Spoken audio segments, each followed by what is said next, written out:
On this Republic Day, I would like to convey to my fellow brothers and sisters of India that campaign for the right political party or a candidate in your neighborhood.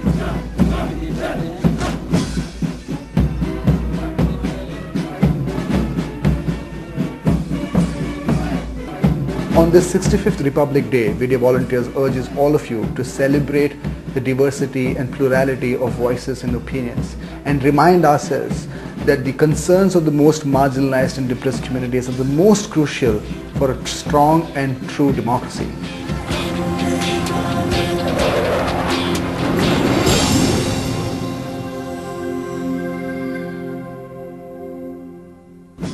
Hello and welcome to our Republic Day special here on Young Turks. I'm Shireen Bhan. Today we bring you stories of leaders who truly represent the spirit of our republic. We bring you stories of game changers, from students to entrepreneurs who are striving in their own unique ways to change India. Our first guest is 34-year-old Vikram Nalangampalli, an IT graduate from Columbia University, who after working his way up the corporate ladder in the United States returned to India in 2013 and founded VOTERITE.com.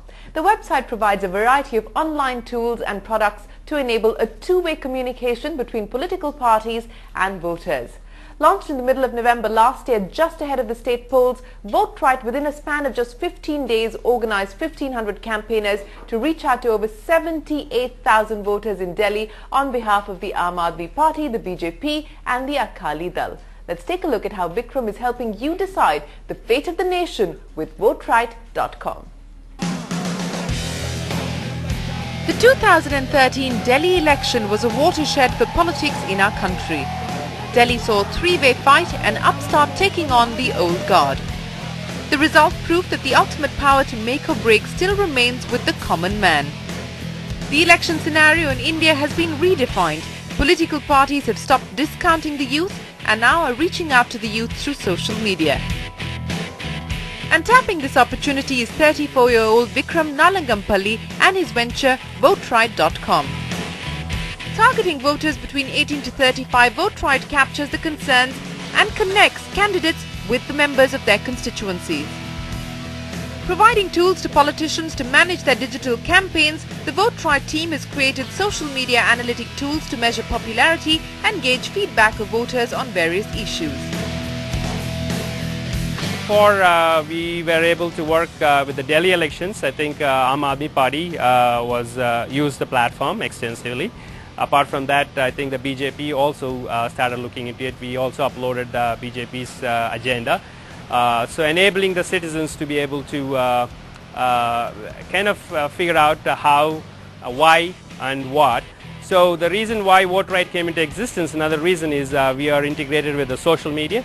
And the reason with the social media, we also integrated with all the 4 social medias. So we want to talk the language of the youth. When the youth has only about 2 to 3 minute attention span, what they can actually give for any political messages. So we wanted to make sure the candidates can represent themselves in the best way. and as you see, VOTERITE is not a one-party platform. It is a platform for all parties. VOTERITE allows users to not only question and evaluate claims made by the candidates and their campaigners, but also helps them create and launch their own social media campaigns.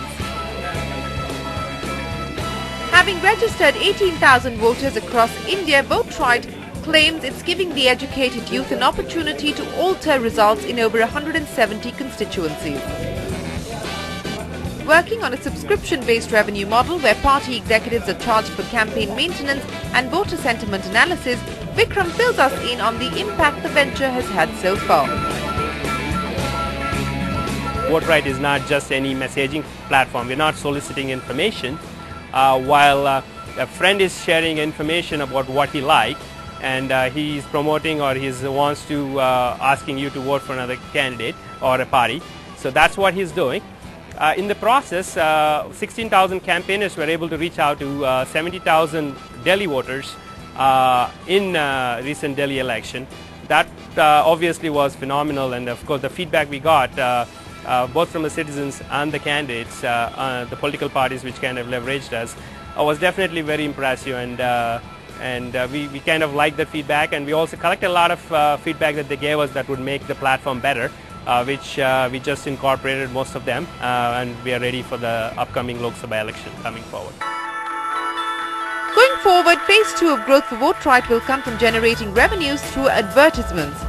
Vikram also plans to introduce tools like constituency sentiment analyzer and social media influence matrix to help voters and politicians better analyze social media trends. Vikram here is wishing you and VOTERITE the very best of luck. We hope you continue to create awareness about our right to vote. As a token of our appreciation, we're saluting the spirit of entrepreneurship in association with our luxury partner Rado. We're giving away special Rado watches to our young achievers who are being featured on our show. Thank you very much for being a part of the Young Turks family. On that note, it is time for us to take a break here on our Young Turks Republic Day special. But when we return, we bring you a venture that enables citizens from marginalized communities to give voice to their stories. The video volunteers when we return.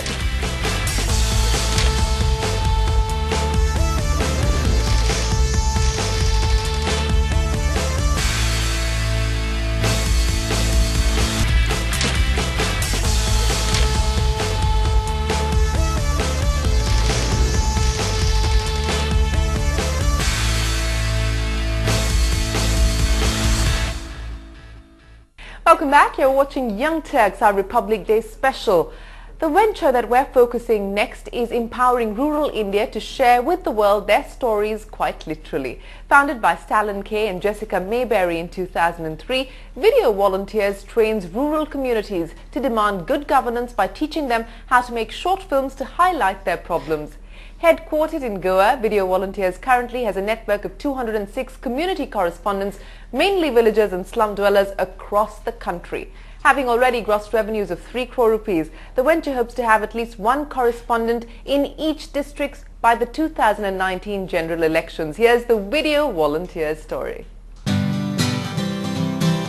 Stalin K and Jessica Mayberry are helping rural people make movies that will change their life.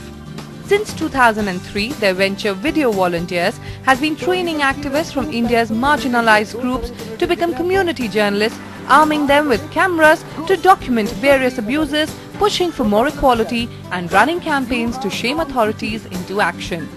A 2-week training program teaches the community correspondent how to research stories, how to script them and most importantly, how to use the material to lobby with government officials.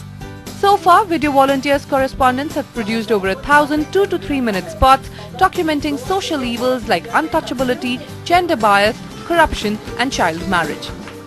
If you look at our website, the topmost link is on impact, and it's the biggest font in fact of impact, because we know that that's where people's hope lies, that they need to see what exactly changes with all these interventions.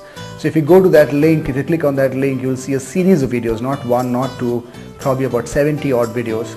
There are impact videos, in the sense that after a community correspondent produces a short story, a 3-minute short story on a issue, the advocacy manager sitting in Goa, our main office, devises strategies to use that video as evidences to show back to the government officials, so that they can then prove to the government official that these problems exist, and then they would follow up and create impacts. Once the impact is created, a issue has been solved, they create a second follow-up video called the impact video.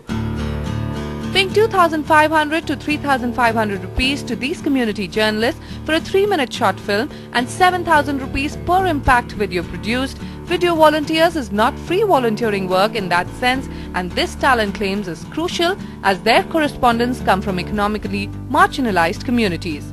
A non-profit registered as a trust, Video Volunteers generates revenues through grants from UNDP, UNESCO, Oak Foundation, PACS and fellowships from Night News Challenge and the Ashoka Foundation. Raising a small percentage of revenues from media sales and partnerships, the team is now working towards building a pay-per-video model and hopes mainstream news channels will pay to air stories by Video Volunteers. Our first goal is to have one community correspondent in every district, so more than 600. But beyond that, we believe that every marginalized person in this country should have access to a reporter whose main interest is community interests and community needs, not the needs of a corporate media. So that's what we're ultimately working towards. And we think that technology is going to make that so much easier to achieve and so much more exciting. With 7 regional offices and over 200 community correspondents spread across India, Video Volunteers now wants to take its model international. With their work already replicated in South Africa, Brazil and China, the 250-member team is now eyeing Afghanistan, Pakistan, Sri Lanka, Southeast and Central Asia. Well, more power to the Video Volunteers. We hope you keep empowering India. On that note, it is time for us to head into another break. But before that, here's a roundup of all the entrepreneurial headlines in the week gone by on the YT Newsfeed. Our Young Turk real estate portal commonfloor.com has raised Series D funding of 64 crore rupees from existing investors Tiger Global and Axel India. Sumit Jain tells us where is he planning to allocate these funds. We are going to use this fund to invest on product technology and increase our workforce, basically acquire talent, start some marketing initiatives and scale up our operations. iProf Learning Solutions, a digital tablet-based education provider, raised $9 million in Series B funding. The investment was led by Daily Mail Group along with existing investors, Norwest and IDG Ventures. We caught up with Sanjay Purohit, founder iProf, to know more. We have got a good traction in the international market. We have just served about 25,000 students in Mauritius. We are getting demands from Africa and Middle East also. So we'll be opening international offices soon. That is where the resources will go, in addition to, of course, keep innovating the newer products. After Facebook, internet giant Google has picked up a 3-year-old startup with an India Connect. Impermium is a cybersecurity venture and has offices in Bangalore and California.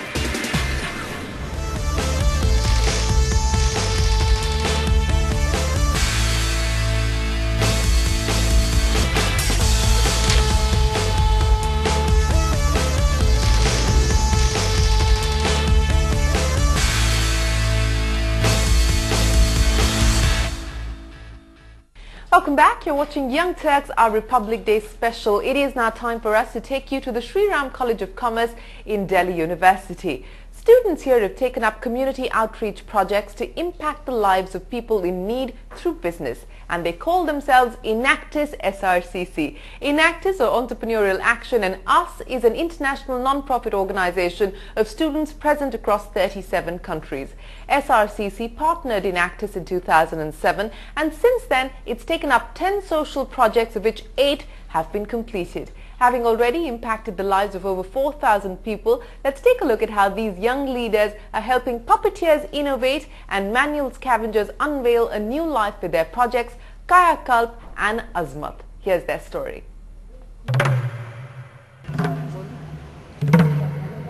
This band of 18-year-olds have set off on a march to rid India of some of its black spots.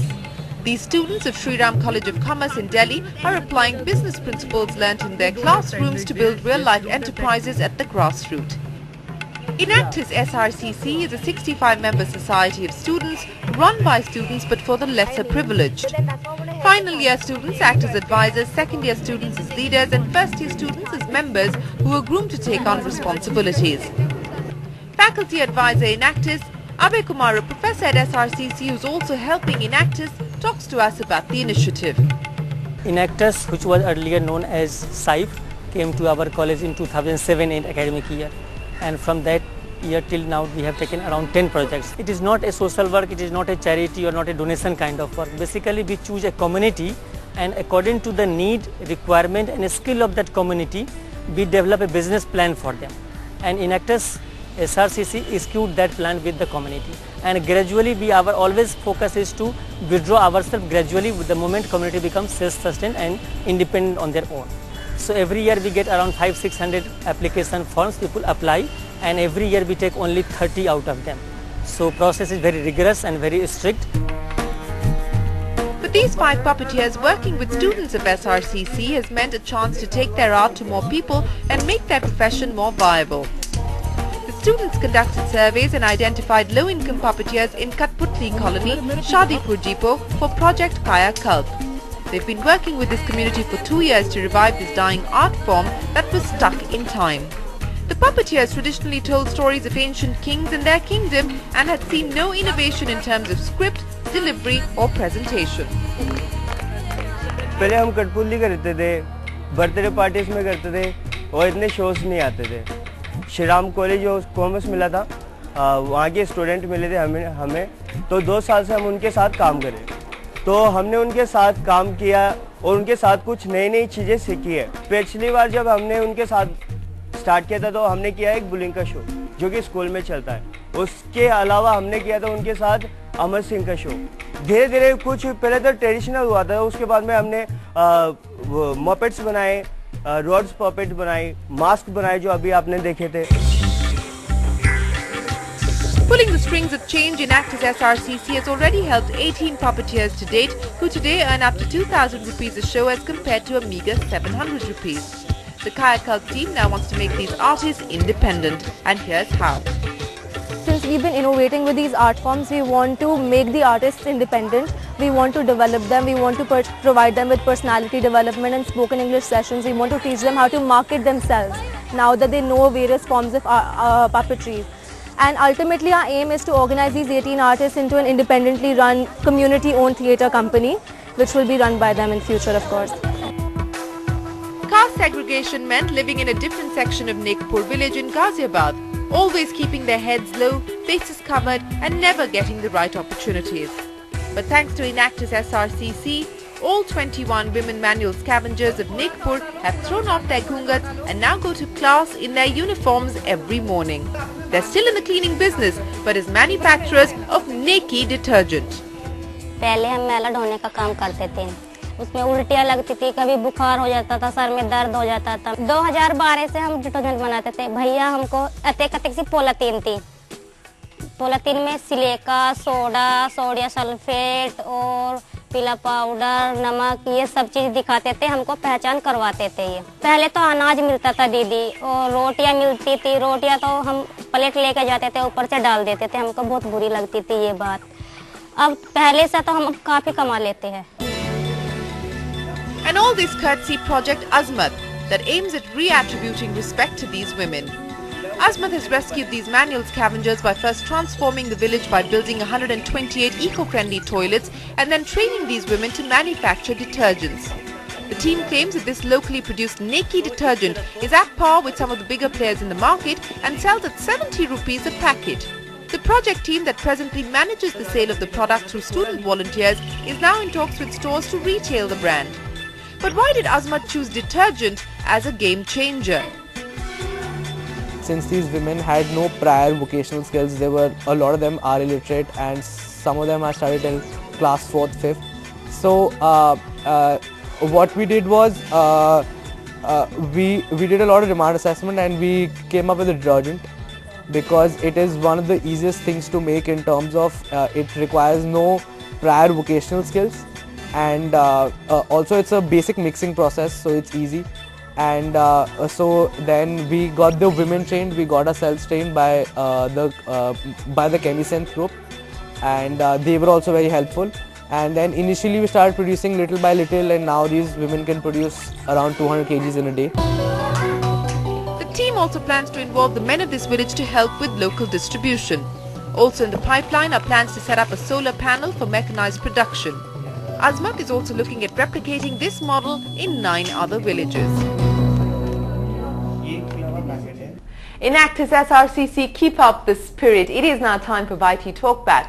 Last week we asked you, are we seeing more acceptance of green technologies today than ever before by the Indian consumer? Here are the answers that we like the most on your screens. This week we're asking you, do you feel the new form of democratic participation that we've seen playing out on social media is a step in the right direction? Post your comments on our Facebook page and we'll flash the best answers on next week's episode. You can also tweet us. Our Twitter handle is @ShireenByT. To remember to hashtag VOTERITE Talkback with your answers. That's it then on this week's episode of Young Turks. Do let us know what you thought of our show by writing into us, Young Turks at network18online.com. That's our email address. We always like to hear from you. If you missed watching us on TV, you can catch us on our YouTube channel or on the new relaunched Young Turks website. Till then, from all of us here on the show, goodbye. Many thanks for watching.